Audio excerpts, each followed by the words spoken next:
Hi everybody, this is Judy at Judy in the Kitchen. Today we're talking about allspice and how to select and store your allspice. Now allspice is not going to be found fresh. You're only going to find it in the dried spice aisle in the middle of the grocery store. And you can find it in whole berries or ground. A lot of stores will not carry the whole berries. If you want the whole berries, you may need to find them online. I've tried finding whole berries locally and had no luck with it.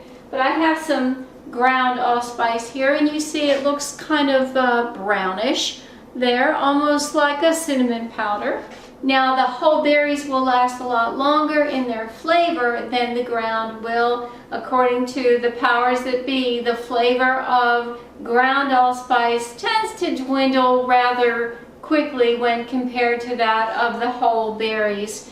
Those who use a lot of allspice will usually use the whole berries in soups and stews, whereas the ground powder is often used in desserts like cakes, pies, and quick breads, or sprinkled on some other foods for flavoring. To store allspice, you just want to store it in an airtight container in a cool, dry pantry away from sunlight. It does not need to be put in the refrigerator or frozen.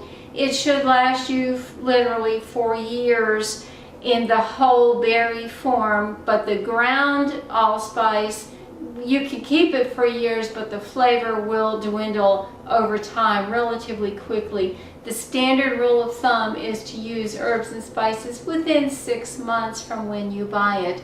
And most of us keep our herbs and spices longer than that. They are edible longer than that, but the flavors will tend to dissipate and dwindle over time.